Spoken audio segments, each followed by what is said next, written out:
I'm curious with all the lawsuits that have been going on, and we all know what they are. What is your point of view on AI in this space? I think AI has its place for sure. So Yep. from a lawyer's perspective, understanding, how can we protect intellectual property? How can we protect employees? How can we protect employers? So looking at it from that perspective was interesting, for a whole semester to do a deep dive into that, but also testing it to see where's it broken because it is bias embedded in there.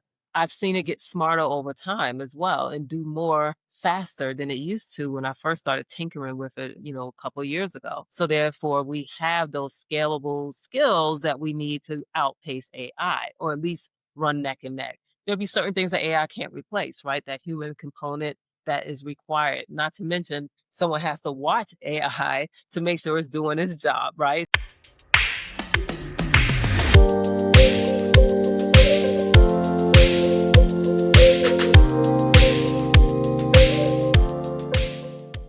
Hi, I'm Christy. I'm your host for Inside the C Suite, where execs get real about leadership, impact, and what truly drives high stake decisions.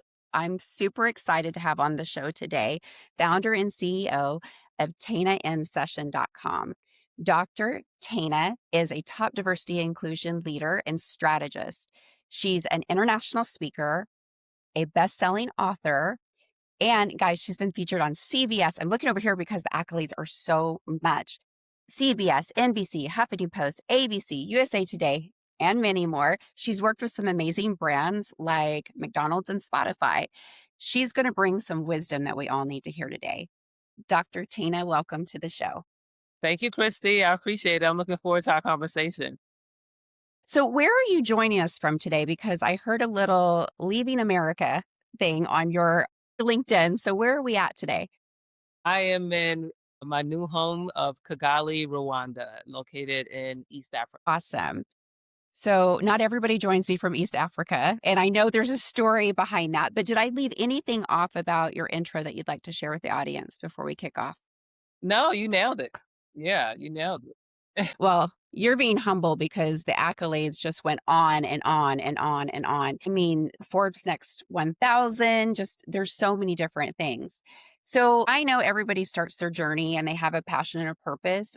How did you get into the line of work that you're doing? Okay. Well, I am, as you said, a strategist. So I've been a consultant in the organizational development space for 11 years now, going into 12.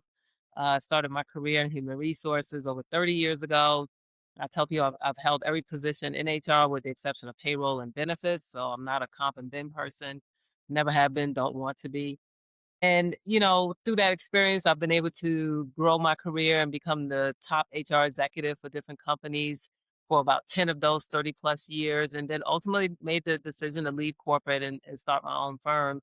And it's been a great journey. Started out with me doing speaking engagements just to let people know who I am and what expertise I bring to the table. And then from there, developing client base and then ultimately being able to work with so many different brands and companies, many that, people would definitely recognize as Fortune 500, Fortune 1000, for profit, nonprofit, as well as our US government. I've done a lot of work with the US government over the last I would say probably 4 years, up until this year, of course, as you can imagine. A lot of the work I do, brings into it the lens of diversity, equity, inclusion, and belonging, and I tell people that's just who I am. I wouldn't be able to do the consulting work I do if I don't look through their systems, their processes, their policies with that lens in mind. So as a result of that, I'm able to bring that level of expertise as well, and I've been in that space since about 2007. So, what led you to that space? Because you've flourished immensely in this space. You are your brand. Like, you've definitely flourished. My my entry into diversity was by happenstance. So it was when the millennials started entering the workforce. They started graduating college in 2006, 2007, and I was working for a research management firm in New York. And I was on campus doing recruiting, and I realized that this group was different in terms of the types of questions they were asking, their expectations from employers. It was the first time I heard people ask about pet insurance. I was like, "What? Insurance for your pet? Oh, you kidding me?" And so I came back to my CEO and I said, the recruiting that I learned over the years needs to change because there's a Mm. new group of employees coming in and we had these cubicles, and one of the first things we had to do was eliminate all the cubicles and create this open workspace. Now for someone like me, a Gen X, I cherish my privacy. I cherish working alone. That's kind of who we are as a generation. We didn't do group projects in school. That's a challenge for people. But this group that came in, they expected to have access immediately to the CEO. They expected to have open door policies. They wanted to be able to collaborate across the aisle with their teammates and their peers and colleagues, even if they were a senior level. They expected to have that. And so the open workspace became a thing. And our CEO had a cubicle on the floor with everyone else. We just had like shoulder high cubicles you could see across the entire floor. We called it a bullpen. And so that really got my interest in terms of this diverse group coming into the workforce and how were they going to integrate with Gen Xers and boomers. Mhm. And from there, I started really understanding more and more around diversity and inclusion or diversity and equity, these different terminologies that have been used over the years. And I just really started doing a deep dive and really integrating that into the work that I was doing. That's a vibe shift, right, when Yeah, they came into work. It's a complete vibe shift. yeah, exactly, exactly. Yeah. Like, who are these spoiled entitled people? Well, and it's funny because, I've worked this is the first time that I'm Gen X as well. It's the first time I've worked with multi generations, right? So there was a time where I had somebody that reported to me that was 70 and 50 and 23. They all needed very vastly different things in order to kind of come together. That's right. And I think you and I are aligned as far as like the energy, empathy, like really understanding someone in their shoes. But I Yeah. love the work you're doing because our people impact our business outcomes and they impact our revenue. And I'm curious with the way that our world has evolved in the last 4 to 5 years, the things that we've survived and endured, how has how do you feel the alphabet soup has taken a hit over the last couple of years? Well, it's been weaponized. It's been weaponized and it's been used to fearmonger people inside and outside of the workplace, right? So everything now is the blame of DEI, Mm, whether it's the ship that ran into the bridge in Maryland, or if it's a plane that goes down, right? And happens to have a female pilot or a pilot of color, and that's just it's the complete opposite of what this work is. When we mm, think about diversity, equity, inclusion, and belonging, the most important piece of it is inclusion. It's about yeah. including everyone and bringing people to the table that perhaps never had a seat before, but are well deserving and qualified to do so.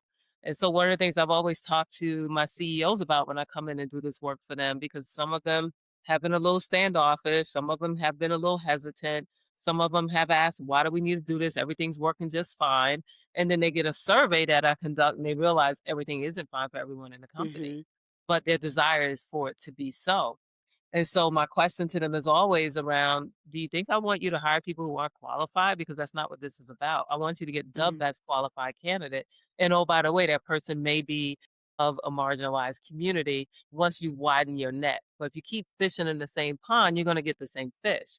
And so I challenge them to look around their immediate circle in terms of who's sitting at the table with them and ask themselves, what were some of your hiring decisions around this person, right? You had something in common with them. Okay, what was that thing in common, right? And helping them understand how they can have some sort of bias in that decision mm, unknowingly, but we all have it. It's just the way our yeah, brains are formed and the way they work.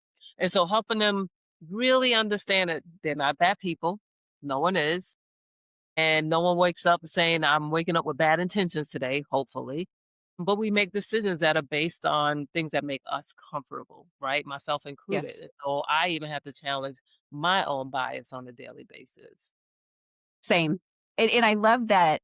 I mean, the fact that you as a leader in this space realizes that you have to, kind of battle with yourself. So I'd like you to talk a little bit about your alphabet soup because I was pleasantly surprised that you added T to D and I. Could you share a little bit about the thought behind that?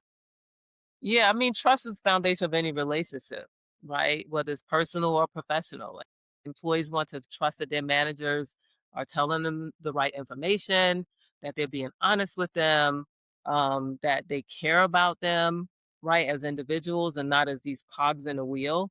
And so Mm. trust has to be the foundation of any of the work that's being done, inside the workplace.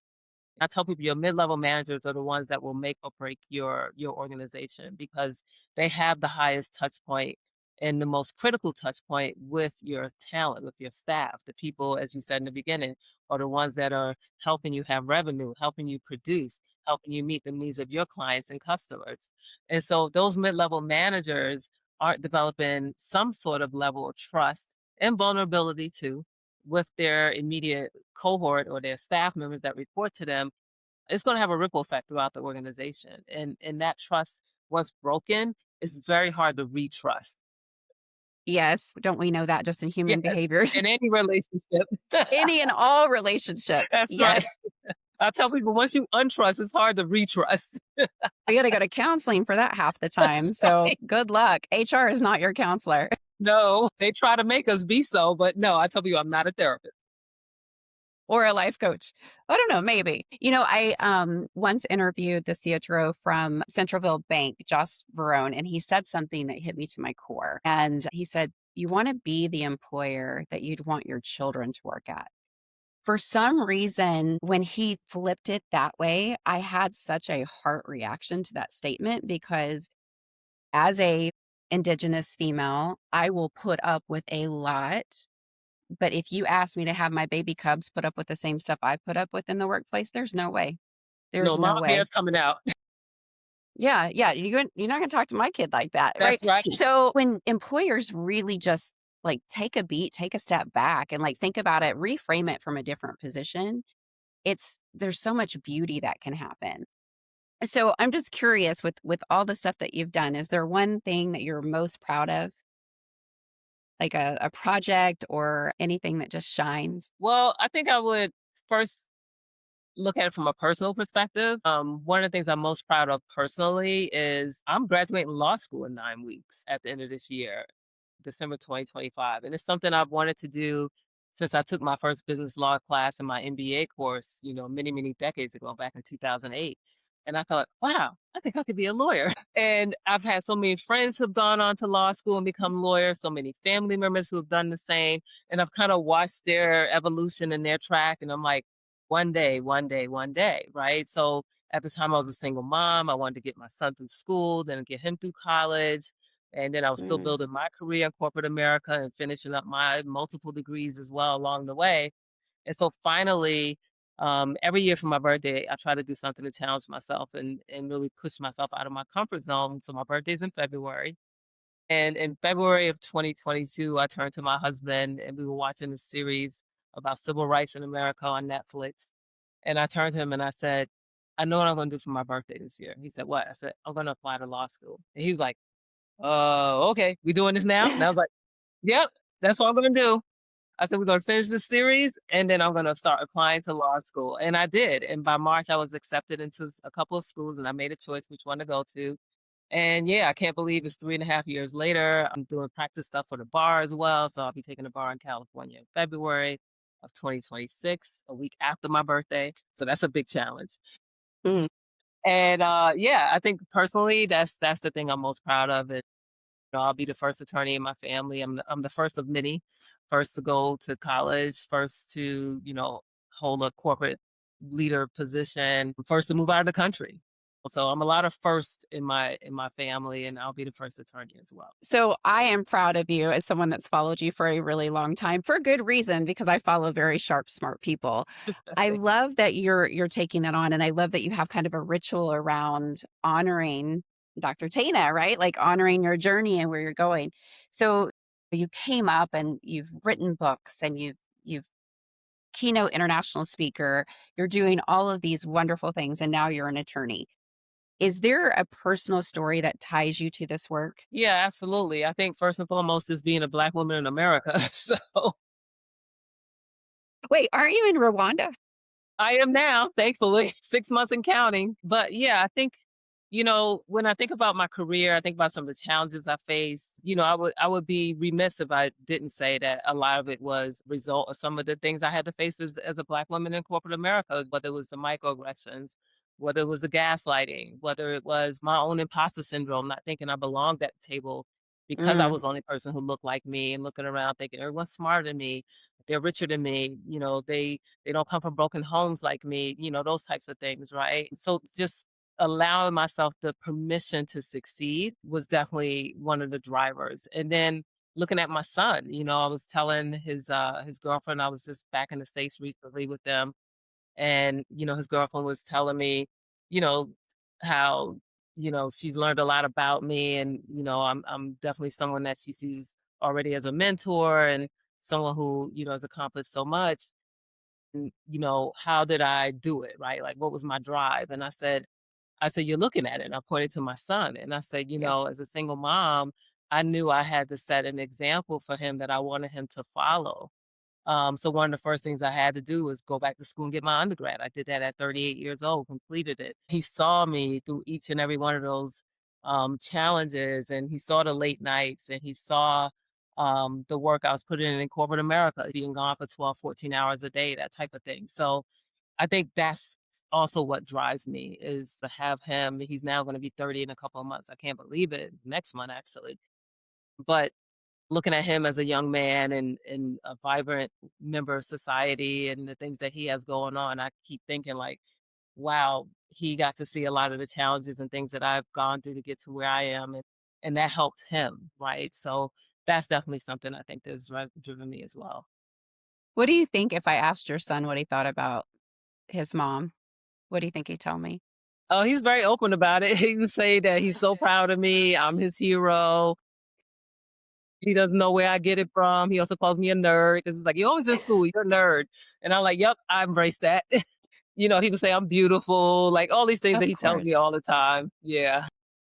I'm a boy mom too. There's a special bond with boys, and I love that you do these things to set an example because I've also a single mom, and it is they see the world through you, how they're going to be treated and how they're going to treat others. It's the basics, but I love that he's got a powerhouse for a mom, so I can't wait to see what he he does. I think it's a little intimidating for him sometimes. I tell him all the time, like, "I don't expect you to do what I'm doing anymore, and that's okay. I asked you to go to school, get your undergrad, you did that, stay out of trouble, never let me have to go to jail. I didn't have to do that." So, yeah, he's doing good.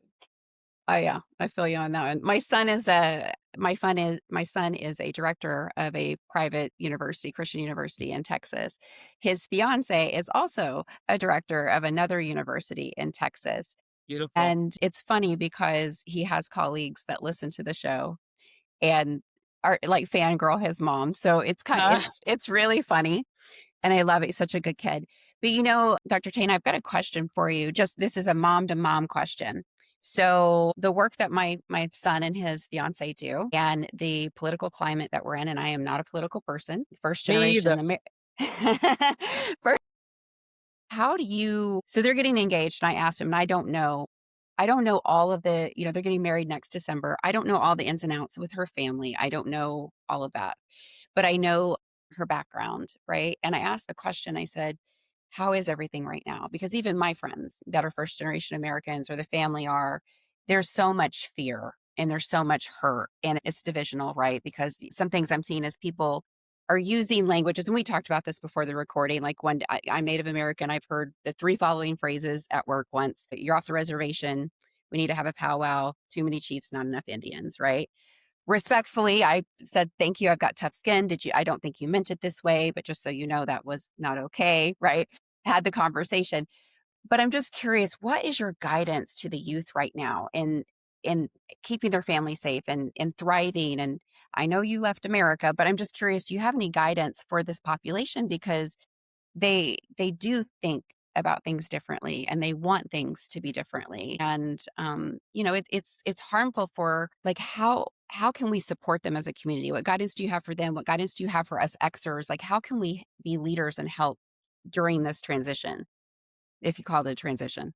No, that's a great question, and, kudos to your son and his fiancée for the work that they're doing. Thank you. I had this conversation with my son, as I say, he's 30, he's a millennial. Uh, I talk to him about, his political involvement all the time. And one of the first things I always tell him and his friends, like, you have to vote. You have to vote in every single Mhm. election. Don't just wait for the presidential election every 4 years because the madness really starts at the local level almost on a yearly basis, whether it's with the school boards, whether it's with your comptroller, whether it's with your secretary of state, like all of those positions matter because what happens is those are other individuals that ultimately get elected into Congress and into Senate and could potentially become a vice president or a president or speaker of the House. So those are the first things I tell them, and they get tired of hearing me say it, but I tell them all the time. The other thing I tell people is that this next generation is going to save us, right? And Yes. I think it's going to be the younger Gen Y and then going into Gen Z. And the reason why I say that is because they're the most socially, ethnically diverse group ever in America. You know, they're the ones that if you were to do a census just on that group right there, you would see that what we consider to be minorities aren't minorities. And globally, we aren't minorities. We are the global majority. And so I think us leaning into that and also leaning into a sense of empathy, much like what you said earlier, kind of putting yourself in other people's shoes. Because I think what happened over the last, I would say 6 to 12 months, is that people really started isolating themselves and only thinking about themselves. But if we think back to 2020, I remember the people banging their pots and pans for the healthcare workers, during Mhm. COVID and everyone's saying, we're all in this together and wanting to help each other, deliver food to people they didn't even know. What Yeah. happened to us as a people? Because we're still that person somewhere on the inside. We saw the Mhm. same thing happen during 9/11, right? So I'm a New Yeah. Yorker. I know what that was like. When everyone came together, we were letting strangers into our home. We were making certain people have food, that they felt safe. We were looking out for, you see something, say something, those types of things. We got away from that from 2000 to 2020. And now it's like, I don't want something catastrophic to happen again for us to come together again as humanity. And that's where I feel like Gen Y and Gen Z are going to be the ones that really help save us from ourselves because they have that innate ability already in them. And I think Gen X parents and some boomers, but mostly Gen X parents and the older Gen Ys for raising their children that way because I see it. I see it and I hear it. And it's across the ethnic divide, right? Because now people are so blended in terms of families, you can't tell if someone is African American, Latina, Native American, even. And that's a good thing. We need to get Yeah. away from that because that's a fallacy in itself. That's a construct that was designed to separate people and it's still working Mhm. all these Yes. centuries later. So I think Yes. once we kind of move past that, especially this next generation, owning their power in terms of knowing the power of their vote, because if it wasn't powerful, people wouldn't be trying to take it away or Mm. gerrymander it away. And understanding that, yes, we have a responsibility to our neighbor. We do. Living here in Africa, I see it every day. And I'm like, this is what was taken from us, but this is how we were meant to live. It's very communal. That's beautiful. That is incredibly on point and beautiful. I'm aligned with everything you said. There's a young lady named Kim Lear that I talked to. She's a generational researcher, and she mirrors a lot of what you just said. So she went back and looked at the impacts that we're seeing from the children of 9/11, how that impacted their growth and development, and how they react and respond to the world. And it's no different from each generation and the things that we endured. I mean, after COVID, I'll never be the same. Just I realized during COVID that I had a special power, like a superpower I didn't even know I had. Suddenly you're wearing mask. I was devastated. I couldn't understand anything. I'm actually deaf in my left ear and I have since 23 years old, and I had learned how to read lips and Yeah. didn't realize I had learned how to read Oh, lips. And yeah. so, but The it math. made me, yeah, it made me really self aware and like super mindful. And during COVID, my COVID moment was going and getting certified in yoga and Reiki and a lot of different things. Right. And so it changed me forever because when you're isolated like that, like I had family members die of COVID during COVID Right. and I couldn't go see them. And it's just like that I see lack of empathy in the world right now, which really breaks my heart. And you are right. Like we do need to get back to basics. We're tied to technology. We're tied to news, false, Everybody's otherwise, whatever. outside. Like what's going on? Everybody's outside. Yes. Like back when your mom would kick you out and you'd have like a Uh-huh. water hose for a drink. Yeah. Like don't come Right. in, the air conditioner's Don't on. come inside. That's You can tell how I was raised. But same. That's a Gen Xer. yeah. Yeah, definitely. It's We so raised funny. ourselves, we were feral kids. We were feral ki I die at, like, all of the memes about that, but they're Me so too. spot on. I'm And like, these "Oh, kids yeah, with I feel seen." the computers on their phones, I'm like, "Yeah, we had to, like, have a phone that was attached to the wall with, like, a rotary." I mean, Exactly. maybe not that bad, but Yeah. I do remember party lines, though. Yeah, and my son does tell me he remembers dial-up, and I said, "Yeah, because you were just on the cusp of the big technology boom." I said, "We did have dial-up where I would go on the have to unplug the phone and go on the Yeah, Yeah. that noise. Mhm. Yes, I hear you. That's so great.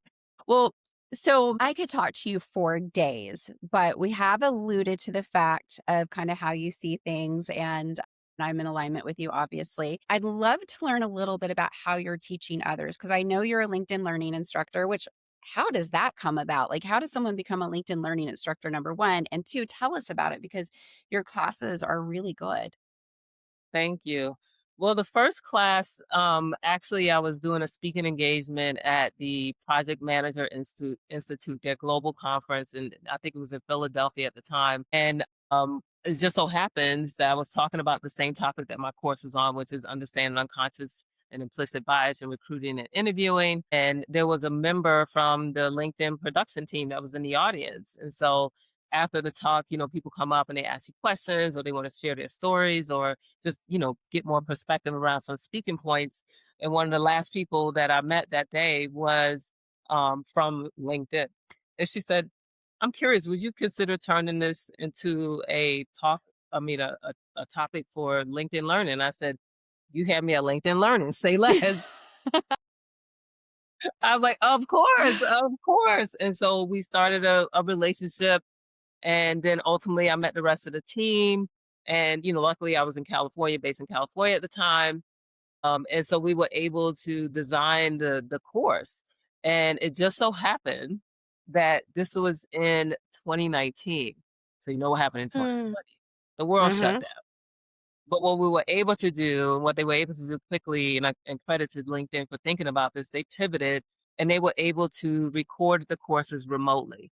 And so sent all of the equipment to my home. My husband was my production assistant, and they have a live person, on a computer that they send over. That's the director. He's giving us instructions and stuff. And so I recorded my first course remotely and the second one as well, because we were still kind of on the cusp of coming out of COVID, but they hadn't quite opened the studios to everyone yet. So they gave you a choice. Do you want to come in person to up by Santa Barbara, California, or we could do it at your home? And I was like, you know what, let's just play it safe and do it at my home. So we recorded the second one there, but the third one I actually got to go to their studio and record it there. So I got the whole effect of, what that felt like. And it was pretty cool. It's a very well-run machine.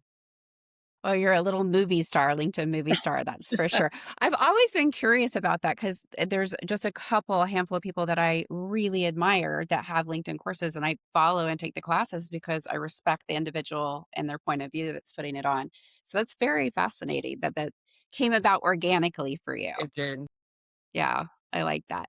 And then not to, I love the movie Coming to America, but the next movie, Leaving America, can you talk to us about your aha moment and why you've taken this massive leap into another country?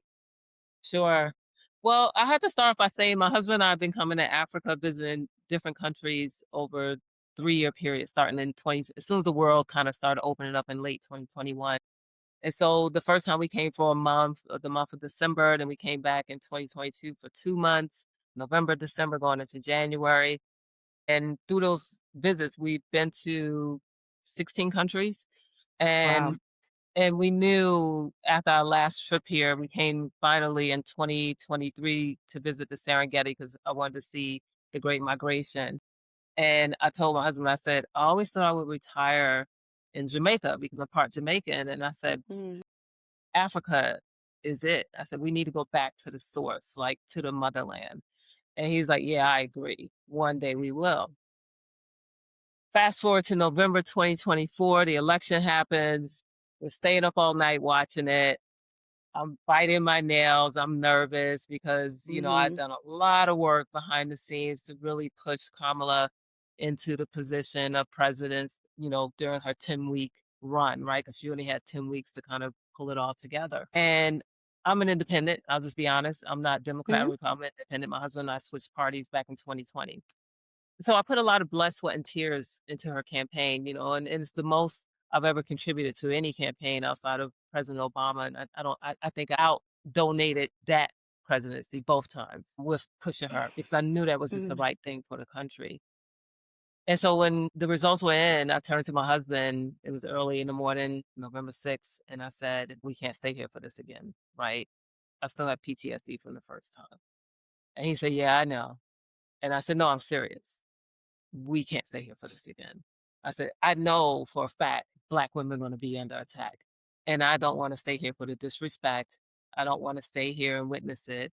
I don't want to stay here and become a survivor of it.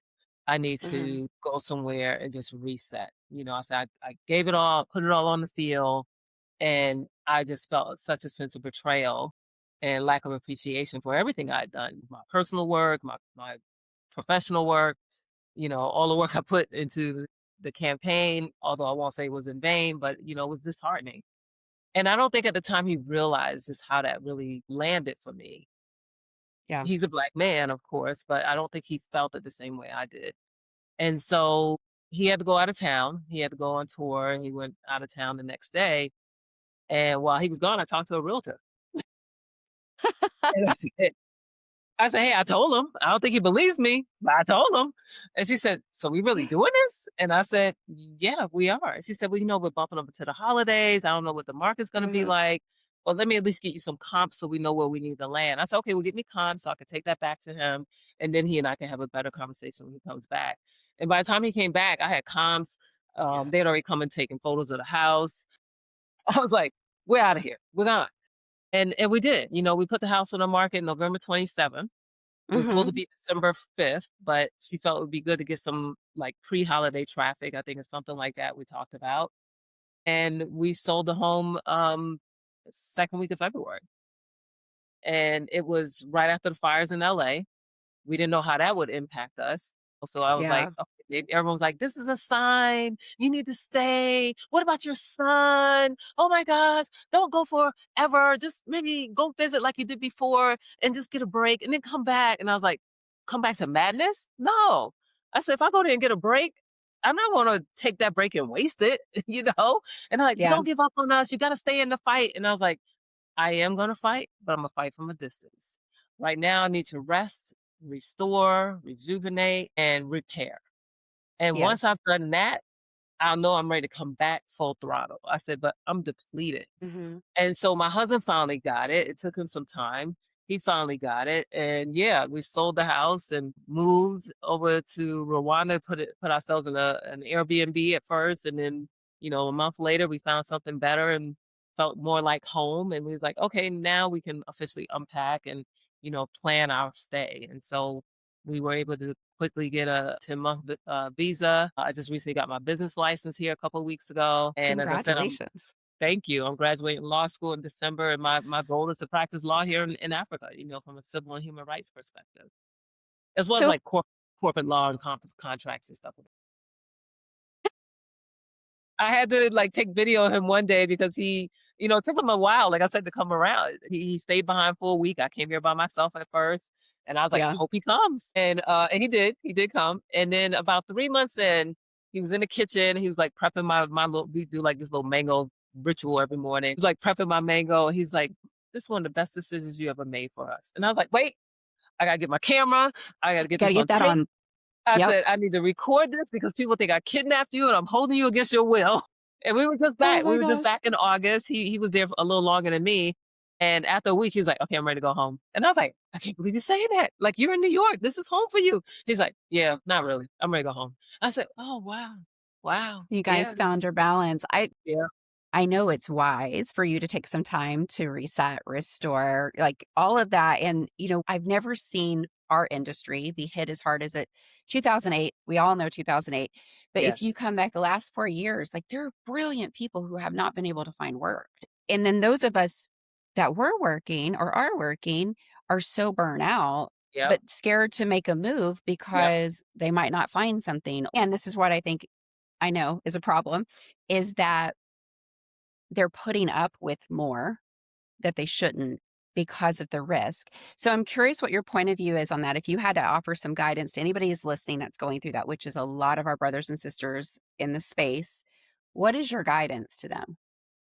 Yeah, you hit the nail on the head as well, right? I've watched it from afar happen. I've watched close to 350,000 Black women lose their jobs from January to April or May. I forgot the exact months, but within a 90-day time frame. It's ridiculous. And that's why I showed those numbers to my husband. I was like, remember I told you Black women are gonna be under attack? This is what I meant. We're gonna be the first ones to feel the brunt because we are the most highly educated group in the workforce. And you're right. I see them now, losing jobs, whether they were in government, whether they were in diversity, equity, inclusion, and belonging roles, or any type of leadership Mhm. role, right? They're in the crosshairs right now, and it's not. They already have been, and they're feeling that. And one of the things I would say is, this too shall pass. It won't last forever. I know people saying, "We just gotta get through the next 4 years." I don't think it's gonna take 4 years. I feel like there's a momentum that's happening, yes, to our younger generation, but even to some of those who voted on the other side. They're starting to see, like, this isn't kinda really what we thought it was gonna be, and it doesn't really feel good. And so, I hope they remember that when they go into the voting booths again at the midterms, and again when it is time to elect a new president, because hopefully there will be another election to elect a new president. And I think that, you know, staying the course and really tapping into what your gifts are, because we're all born with gifts. Tapping into what your gifts are. Maybe this is an opportunity, like you and I were talking about before we started, of clearing a path for something new. Something that maybe we Yes. were scared to do before because we had the security of a job and benefits and pension and all of those things. Well, now that those are at risk or no longer exist for some, I think it's an opportunity to do that pivot, to think about what is it that you have always wanted to do. Because small businesses run the country. I don't care what anybody say. They run the country. Mhm. There are way more smaller businesses than there are larger businesses. If you think about it, you put them side by side, the numbers outpace. And so this is a time, much like we saw coming out of 2020, where we're probably going to see new technology evolve. We're going to see new ways of doing business evolve. We'll see new consultants come out, whether it's based on AI or whatever else the next big thing Yes. is. I think that's where people should spend their energy. I think there will be a sense of mourning, of course. We're all going to have that experience because we're human, care about, hopefully care about the work we do, the people we work with. Mhm. And so there's that sense of loss, but there's also a sense of survivorship that we need to really lean more into because we're not victims at all. I love that guidance, and it obviously resonates with me, so thank you for that. And so you brought me to one of my last questions for you, which is, we know we're in this space. I was most recently slinging AI. I love AI, but I don't think it replaces the human, and I'm curious, with all the lawsuits that have been going on, and we all know what they are, I don't need to call them out. What is your point of view on AI in this space? I think AI has its place for sure. My team and I use it. I took a whole course in law school about it because it's outpaced the law. So the law has to catch up. So, Yep. from a lawyer's perspective, understanding, how can we protect intellectual property? How can we protect employees? How can we protect employers? So, looking at it from that perspective was interesting, for a whole semester to do a deep dive into that, but also testing it to see, where is it broken? Where does Mhm. it fail? Where does it have hallucinations and why? Where's the bias embedded in it? Because it is bias embedded in there. I've seen it get smarter over time as well and do more faster than it used to when I first started tinkering with it, a couple years ago. So I think there's a place for it. Yes, will roles and positions be displaced because of AI? Absolutely. As an HR Mhm. professional, as someone in the legal field, I can tell you absolutely that will happen. What we need to do now is skill up. So therefore, we have those scalable skills that we need to outpace AI, or at least run neck and neck. There'll be certain things that AI can't replace, right? That human component that is required. Not to mention, someone has to watch AI to make sure it's doing its job, right? So maybe looking at it from the back and like, oh, okay, AI kicked me out of a job, but now my job is going to be to babysit AI. Look at it from that perspective too, I right? love that. Yeah. Yeah, new jobs are going to be created because of this. So there's new industries forming. I remember probably about 2 years ago, I have a friend at Netflix, and they shared with me a job position that was posted, and it was like chief AI officer or something to that effect, and it was paying $900,000 a year. And I said, "This can't be real." He's like, "Oh, it's very Wow. real." Like, this is how much we're investing in it right now. He's like, you have to get on the train. I was like pushing it away. And now I'm like, no, let me learn more. Right now on my Mhm. computer, I have AI tabs open all day long because, again, in law school, I can use it to research cases. I can use it to help me do analysis, like those types of things, because it's getting smarter. So, yeah, I think there's a place for it. We might as well embrace it. It's not going to go away. I hope that more laws will be put in place to protect people and protect intellectual property, like artists and writers and journalists and all of those that whose information is being used to train it. I think there Yes. needs to be some sort of payoff for it, a payout for that, right? Not just, oh, it's free because it's globally accepted, it's globally available. Yeah, if I put my blood, sweat, and tears into that, you need to compensate me. So I Mhm. think there needs to be some more effort and laws put around that. And the government needs to play a part, right? Because we have to protect all citizens here, whether they're using it in a good way or they're using it for evil. But the government needs to have a lens on this as well, some sort of protections from a federal regulations perspective that helps support local laws. Mhm. And see, I can tell by how you answered that question that anybody that is playing in this field needs to go talk to you because I'm just going to tell you, I've talked to a lot of people about AI and integrating it, implementing it, getting change buy-in, all the things that you do. And I hear more than not why it won't work, why it's discriminatory, all the things that when you work with different people, their open minds that are closed, because you'll hear HR, my favorite thing is, well, I'm not an attorney, but right. Right. But in I recruiters, play it's one on like, TV. yeah. But look, Dr. T is going to be one. So That's right. I think you've set yourself up in a really great space because the number one thing I've heard always that freaks people out in this space is compliance, right? No one wants to get sued. And everyone's terrified of AI. So you've got people that are leaning into it and going, I bumped my head, but here we go. And you've got other people Yeah. going, nope, nope, nope, nope. Yeah. I'm watching and even the AI providers, like, they've all leveled up or they've been bought out, and there's, like it's becoming this big system. Yeah. There's AI for everything. There Like, is. there really is AI for everything. It's incredible. Well, it has been an immense pleasure to get to chat with you and get your time. Thank you so much for, holding space to have the conversation. And is there anything, Dr. Tana, that you'd like to share with the audience before we drop that we might have missed? No, I think we covered a lot. Really looking forward to seeing how your audience responds to our topic here today. Thanks for touching on so many things that I find very important that I could talk about all day long as well. And yeah, we'll see how things go here in Kigali, Rwanda, and we're going to continue our travels here now that we're boots on the ground and see other parts of the continent. It's the biggest continent, by the way, on Earth, even though it doesn't look like it on the map, but it is. I'm just putting it out there. Do your research. But yeah, we're loving the experience and just thankful to be here. And thanks for Well, having.